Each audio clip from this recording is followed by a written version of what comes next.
Bismillahirrahmanirrahim. Dear students, Assalamu alaikum. Last time we are discussing about the cube root of unity.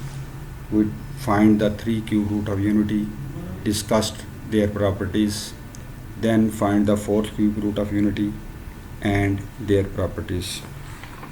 In last lecture we started exercise 4.4 and solved first 4 questions. But in 4 questions some students have a problem to understanding the 4th question, so we use another method, alternate method, to solve the 4 question. So we repeat question number 4. See this question. Statement of this question is, if omega is the root of x square plus x plus 1 is equal to 0, then we have to show that omega square is the root of this equation, and prove that omega cube is equal to 1. This equation have two parts.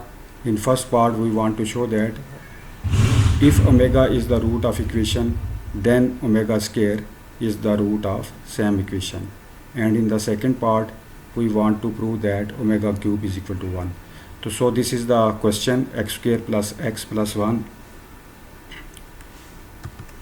x square plus x plus 1 is equal to 0. This is the question.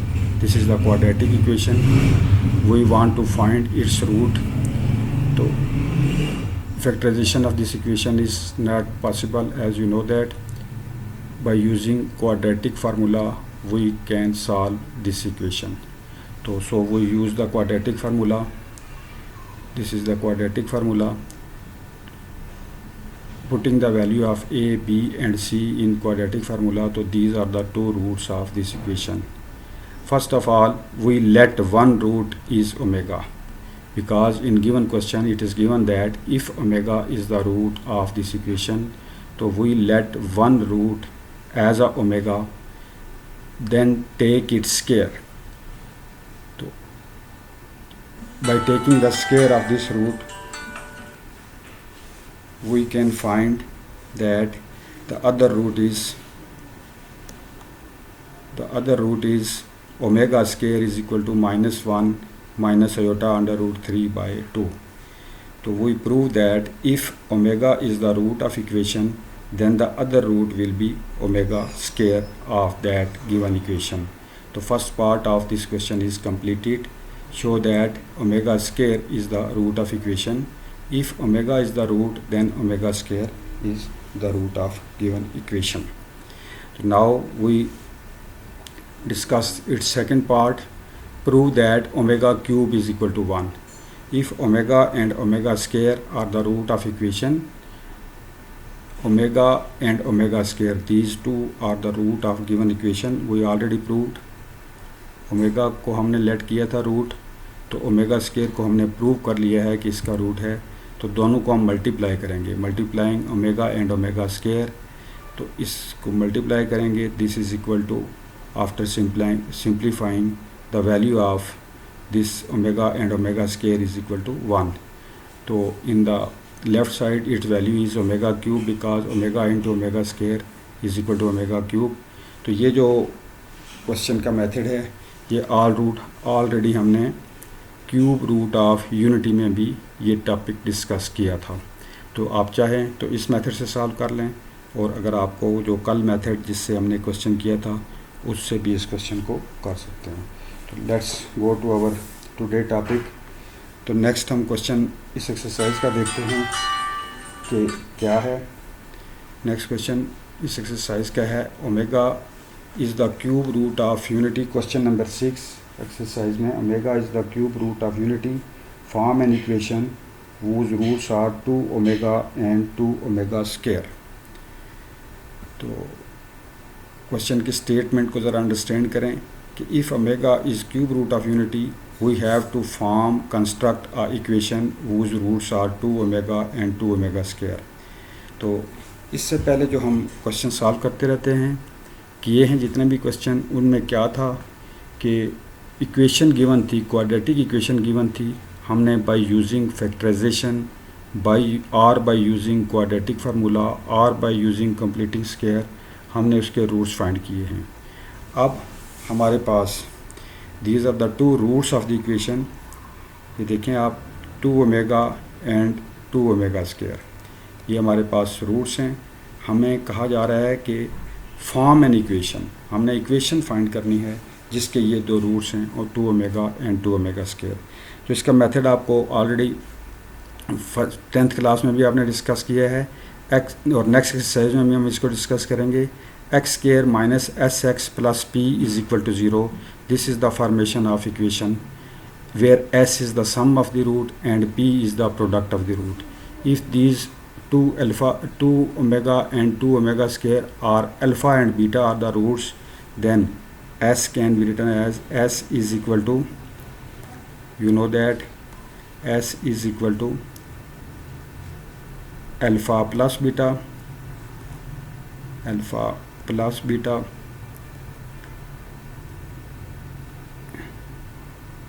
and product is equal, and p is equal to, p can be written as p is equal to product of the root alpha into beta,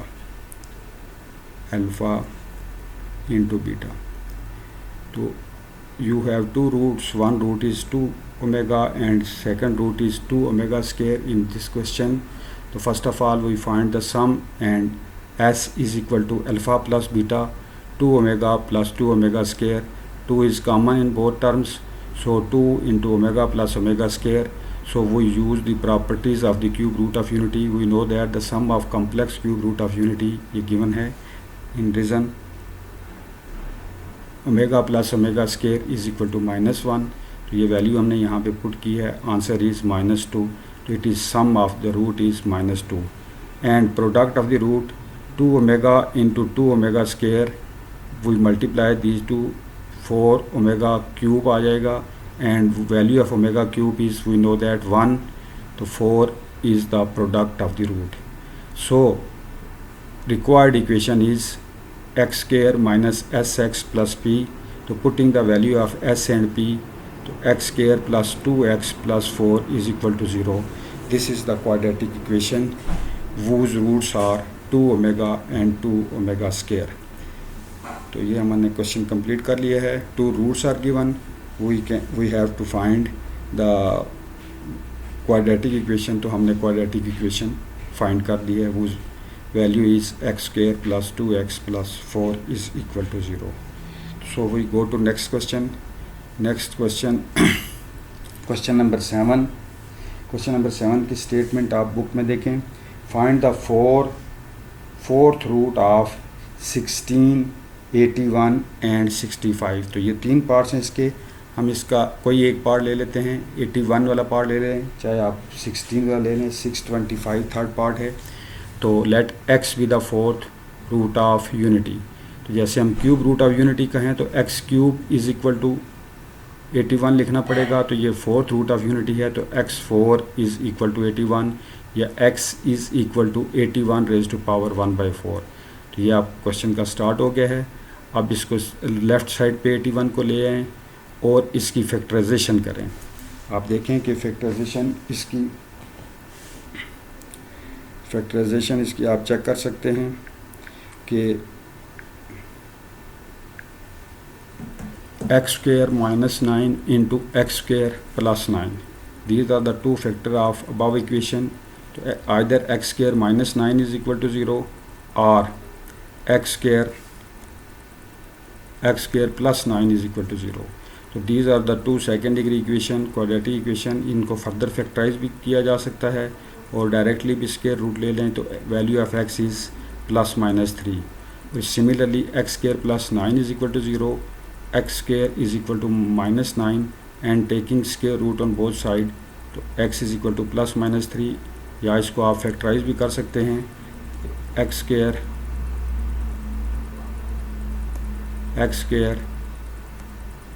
minus 3 iota 3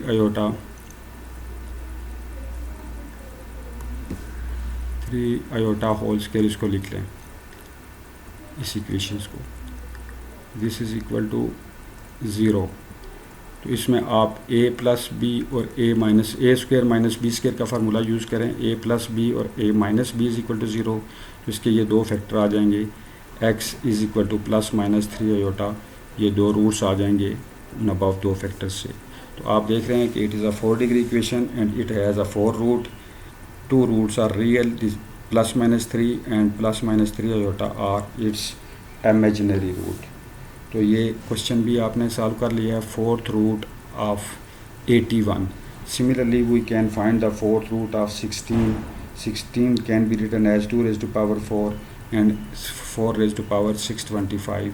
तो इस आप इसको check कर लें कि 5 rays to power 4 उसको हम लिख के, तो थर्ड पार्ट भी, तो ये रिमेनिंग 2 पार्ट्स आपने सॉल्व करने हैं। नेक्स्ट क्वेश्चन की तरफ जाते हैं हम। इसी क्वेश्चन नंबर 8 है, last question of this exercise, solve the following equations. तो ये इक्वेशंस दी हुई हैं, इसके 4 पार्ट्स हैं। 4 पार्ट में से देखें आप, मैंने ये क्वेश्चन नंबर ये थर्ड पार्ट मैंने ले लिया है, x cube plus x square plus x plus 1 is equal to 0। Solve mean find the solution set of this equation. तो आप फर्स्ट ऑफ ऑल इसकी ट्राई करें फैक्टराइजेशन की। तो देखें फैक्टर इसके बन रहे हैं, ये हमारे पास इक्वेशन है 4 टर्म की। तो ये हमारे पास ये इक्वेशन आ गई है, इसमें 4 टर्म हैं। तो फर्स्ट 2 टर्म में से एक्स स्क्वेयर कॉमन आ रहा है और रिमेनिंग 2 टर्म में से 1 कॉमन लिया, x plus 1 and x square plus 1 is equal to 0 और इट्स 2 फैक्टर। तो either first factor x plus 1 is equal to 0, x is equal to -1, or this second factor x square plus 1 is equal to 0 and x square is equal to -1 by taking square root x is equal to plus minus iota। और इसको similarly जैसे मैंने पहले बताया था आपको, इसको आप यहाँ पे फैक्टराइज भी कर सकते हैं। इसको आप लिख सकते हैं x square minus iota square, x square minus iota square, this is equal to 0 because iota square is equal to -1। This expression can be written as x square minus iota square. तो इसके दो factor बनेंगे, x plus iota and x minus iota. तो value of x is equal to plus minus iota. तो आप देख रहे हैं कि इस इक्वेशन के टोटल हमारे पास 3 रूट आए हैं, in which 1 root is real and 2 are imaginary. तो हमने इसको, क्योंकि सॉल्व लिखा हुआ था क्वेश्चन में, तो हमने इसको सॉल्यूशन सेट में लिखना है। जब सिंपली कहा जाए कि फाइंड द रूट्स, तो ये सिर्फ 3 रूट्स ही लिख देते, सॉल्यूशन सेट ना लिखते तो हमारा आंसर करेक्ट था। लेकिन जब सॉल्यूशन लिखा हुआ है तो इट मीन्स कि we have to write this answer in solution set. तो हमने देखें लास्ट में इसके आंसर को ये सॉल्यूशन सेट में लिख दिया है। अब लास्ट हम ये क्वेश्चन हमने कंप्लीट कर लिए हैं, ये एक्सरसाइज हमारी कंप्लीट हो गई है। अब इसके remaining parts on the same steps आप ट्राई करें, जो कुछ पार्ट्स रह गए हैं वो आप खुद सॉल्व करें। आज हम नेक्स्ट टॉपिक स्टार्ट करते हैं। तो नेक्स्ट टॉपिक में हमारे पास 2 थ्योरम्स हैं, जिसमें एक थ्योरम जो है ये रिमाइंडर थ्योरम कहलाता है और सेकंड थ्योरम जो है वो फैक्टर थ्योरम। तो फर्स्ट ऑफ ऑल हम रिमाइंडर थ्योरम को डिस्कस करते हैं, उसकी स्टेटमेंट को देखते हैं। स्टेटमेंट को आप कंसंट्रेट करें, इसको पढ़ें। पहले स्टेटमेंट अगर आपको क्लियर हो जाती है तो देन इस क्वेश्चन को सॉल्व करना आपके लिए कोई प्रॉब्लम नहीं होगा। तो स्टेटमेंट ये कहती है कि if a polynomial F x, इसको एफ एक्स भी कह सकते हैं, पी एक्स भी कह सकते हैं पॉलिनोमियल को, of degree n is greater than or equal to 1, its degree is greater than or equal to 1 where n is a non negative integer. N जो है ये non negative mean positive, is divided by x minus a till no x term exists in remainder. No x term exists in remainder mean remainder is constant then f of a is the remainder, then f of a is called remainder। तो इसको मैं थोड़ा सा explain कर देता हूँ कि ये क्वेश्चन की स्टेटमेंट क्या है। क्वेश्चन की स्टेटमेंट में सिंपली ये कहा जा रहा है कि if a polynomial f(x), this f(x), this polynomial f(x) is divided by x minus a, is divided by x minus a। पहला सेंटेंस आप देखें, इसमें a polynomial f(x) is divided by x minus a,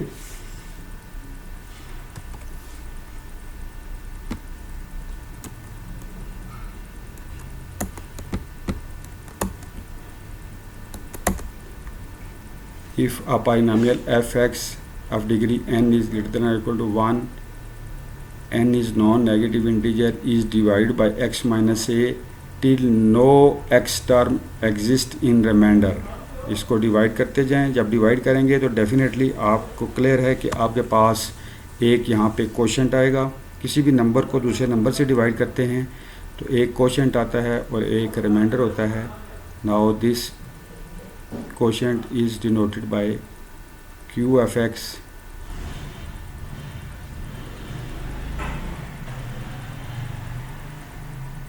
और इसका division का process हम complete करते जाएं। डिवीजन को कहाँ तक ले जाना है, जब तक कि हमारे पास कोई कांस्टेंट वैल्यू ना आ जाए। तो that constant value is called remainder. और वो कहा जा रहा है इस थ्योरम के मुताबिक कि वो रिमाइंडर किसके इक्वल होगा, वो रिमाइंडर होगा एफ ऑफ ए के equal. This remainder is equal to F of a. I think ये थ्योरम की स्टेटमेंट आपको इस तरीके से समझ आ गई होगी कि थ्योरम की स्टेटमेंट क्या कही जा रही है। ये हमने इसकी स्टेटमेंट कंप्लीट कर ली है। तो अब आप देख सकते हैं कि पॉलिनॉमियल f(x) को हमने डिवाइड किया था x माइनस ए से। तो हमारे पास एक कोशेंट QX और रिमाइंडर आ रहा है जिसकी वैल्यू हमने प्रूव करनी है कि f ऑफ a के इक्वल है। तो ये हम आप देख लें कि इसमें हम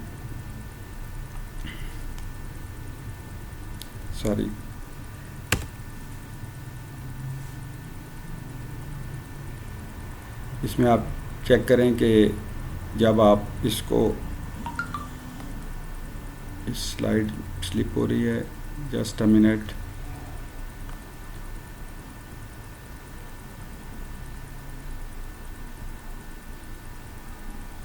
प्लीज़ वेट। तो हमारे पास ये डिवाइज़र है, ये कोशेंट है, ये डिवाइडर f(x) है और लास्ट में रिमाइंडर है। तो ये कॉमन आपने जो हमारे पास डिवीजन होती है, किसी भी नंबर को दूसरे नंबर से डिवाइड करें तो हमारे पास एक कोशेंट आता है और एक रिमाइंडर आता है और एक डिवाइज़र होता है और एक डिवाइडर होता है। f(x) is divider, x minus a is divisor, QX is quotient, and then आप चेक कर ले हैं कि ये हमारे पास रिमाइंडर की वैल्यू आ रही है r is equal to F of A. तो अब आप इसको देखें, ये हमारे पास f(x) can be written as, अब इसका प्रूफ जब हम यहाँ से स्टार्ट करते हैं, suppose we divide f(x) by x minus a. f(x) को जैसे मैंने ये सामने लिख दिया है कि x माइनस ए से डिवाइड कर रहे हैं, then there exist a unique quotient QX, unique quotient is QX। ये हमारे पास कोशेंट आ गया है, unique quotient, this is QX and remainder R। जब भी किसी डिवाइडर को f(x) को x माइनस ए से डिवाइड करेंगे तो एक कोशेंट QX और एक remainder R as a result हमें मिलते हैं। तो आप देखें कि f(x) को हम लिख सकते हैं x minus a into QX plus R। ये इक्वेशन हमने लिख ली है। This f(x) is the product of quotient and divisor plus remainder. तो किसी नंबर को भी आप दूसरे नंबर से डिवाइड करके आप ये चेक कर सकते हैं। जैसे 17 को आप 3 से डिवाइड करते हैं तो कोशेंट आपके पास 5 आता है और रिमाइंडर 2 आता है, चेक कर लें। तो 17 कैन बी रिटन एज 3 × 5 + 2। तो उसी मेथड से हमने इस f(x) को f(x) x - a × qx + r, ये सिंपल डिवीजन से हमने देखा कि इस इक्वेशन को।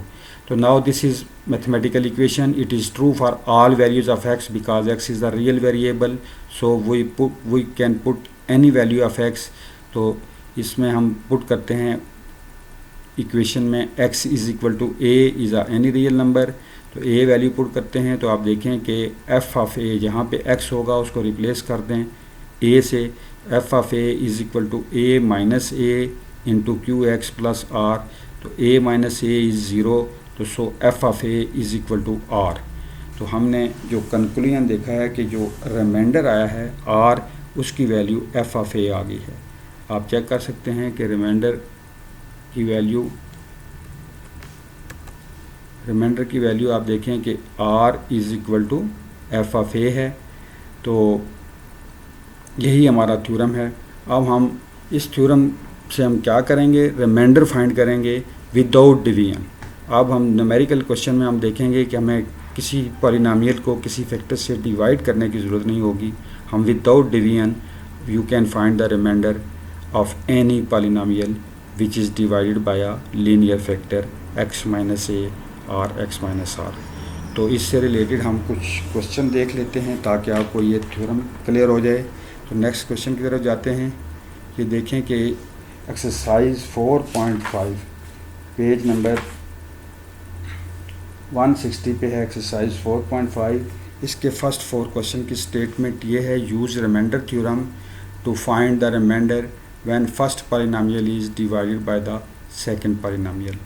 तो ये फर्स्ट पॉलिनोमियल हर एक क्वेश्चन में देखें। इस क्वेश्चन में जो फर्स्ट पॉलिनोमियल है वो ये है और सेकंड पॉलिनोमियल ये है, और इसको हम अंडरलाइन भी कर लेते हैं। और नेक्स्ट क्वेश्चन में जो फर्स्ट पॉलिनोमियल है उसको आप देखें कि this is the first polynomial and this is the second polynomial. एक सिंपल वे जो हम ऑलरेडी लोअर क्लासेस में करते रहे हैं वो तो ये है कि इसको हम फर्स्ट पॉलिनोमियल को सेकंड पॉलिनोमियल से कॉमन डिवीजन से डिवाइड करके भी रिमाइंडर फाइंड कर सकते हैं, but that is very lengthy method. और इसमें ये जो मेथड है ये आपकी कंप्यूटर प्रोग्रामिंग में जब आप करेंगे, जब किसी पॉलिनोमियल में ये किसी पॉलिनोमियल इक्वेशन की प्रोग्रामिंग हो जाएगी तो उसमें आप इजीली रिमाइंडर फाइंड कर सकते हैं by using this remainder theorem. तो अब हम इन चारों क्वेश्चन में से कुछ क्वेश्चन देख लेते हैं ताकि ये आपको रिमाइंडर थ्योरम का कॉन्सेप्ट क्लियर हो जाए। तो देखें नेक्स्ट क्वेश्चन नंबर 2 देखते हैं। x³ + x² + 5x + 4, this is the polynomial x³ + x² + 5x + 4 is divided by x - 2 तो इसको हम डिवाइड करेंगे।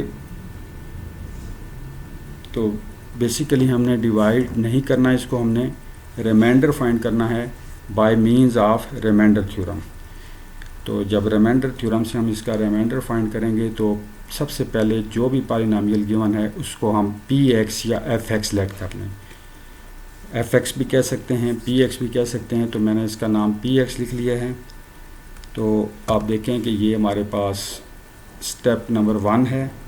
इसको px और डिवाइड जिससे करना था वो था हमारे पास x - 2। तो इसमें जो a की वैल्यू है वो देखें कि 2 है, या r की वैल्यू अगर x - r से डिवाइड कर रहा हो कहा हुआ हो थ्योरम तो r की वैल्यू 2 है। अगर x - a हो तो a की वैल्यू इसमें या जो भी कांस्टेंट है उसकी वैल्यू हमारे पास 2 है। तो इसमें a या r की वैल्यू हमारे पास 2 आ गई है।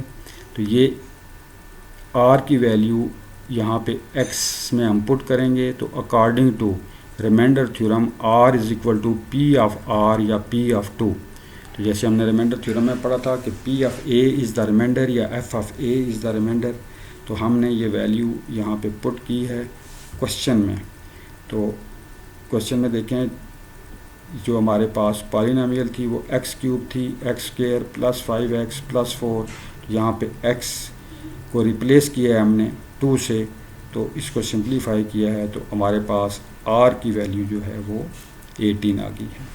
तो ये बेटा हमने देखें कंप्लीट कर लिया है आज का टॉपिक रिमाइंडर थ्योरम तक। तो इसमें अब एक्सरसाइज 4.5 के रिमेनिंग जो क्वेश्चन है रिमाइंडर थ्योरम के, ये आपने सॉल्व करने हैं और इससे रिलेटेड कुछ एग्जांपल्स हैं रिमाइंडर थ्योरम में। एग्जांपल 1 देखें बुक में, पेज नंबर 157 पर एग्जांपल 2 है। ये 2 एग्जांपल्स हैं और रिमेनिंग जो एक्सरसाइज के क्वेश्चन हैं ये आप कंप्लीट करें। If you feel any problem तो आप डिस्कस कर सकते हैं। इंशाल्लाह हम नेक्स्ट लेक्चर में उस प्रॉब्लम को मैं रिज़ॉल्व करने की कोशिश करूँगा। तो इसको साथ साथ जैसे मैं डेली बताता हूँ आप इनके नोट्स बनाते जाएं और जो रिमेनिंग होम असाइनमेंट जो दी जा रही हैं आपको, जो रिमेनिंग पार्ट्स हैं एक्सरसाइज के, ये आपके लिए असाइनमेंट्स हैं। तो इन असाइनमेंट्स को आप अपने नोट्स में नोट्स बनाते जाएं, कंप्लीट करते जाएं। आपके ये नोट्स चेक किए जाएंगे और आपकी इसी तरीके से प्रैक्टिस होगी। तो इंशाल्लाह हम कल हमारा टॉपिक है नेक्स्ट, ये भी देख लेते हैं कि नेक्स्ट टॉपिक है क्या। हमारा नेक्स्ट टॉपिक है कल फैक्टर थ्योरम और देन सिंथेटिक डिवीजन। तो ये 2 हमारे टॉपिक्स हैं और साथ साथ हम एक्सरसाइज के क्वेश्चन भी करेंगे, साथ थ्योरी में हम टॉपिक। तो आज आई थिंक कि ये आपको फैक्टर थ्योरम समझ आ गया होगा। When a polynomial f(x) is divided bye x minus a until a constant remainder is obtained, then value of that remainder is f of a। तो ये सिंपली ये बात है और उसकी प्रैक्टिकल एप्लीकेशन ये है कि जो भी पॉलिनोमियल होगी उसको px या fx का नाम दें और उसमें a की वैल्यू या r की वैल्यू उसमें डायरेक्टली पुट कर दें। अगर यहाँ पे इस क्वेश्चन में आप देखें, यहाँ क्वेश्चन में x प्लस 2 की जगह अगर हमारे x माइनस 2 को हम की जगह हमारे पास अगर x प्लस 2 होता तो a की वैल्यू जो है वो -2 होती या r की वैल्यू -2 होती। तो आप जब बाकी क्वेश्चन करेंगे आई होप कि आपको ये लेक्चर क्लियर हो गया होगा और प्रॉब्लम नहीं होगी। कोशिश मैं तो यही करता हूँ कि आपको किसी किस्म का प्रॉब्लम ना हो, आपके लेवल पे जाके क्वेश्चन को एक्सप्लेन करने की कोशिश की जा रही है। तो इनको आप समझें। थैंक यू बेटा, अल्लाह हाफिज़, सी यू नेक्स्ट।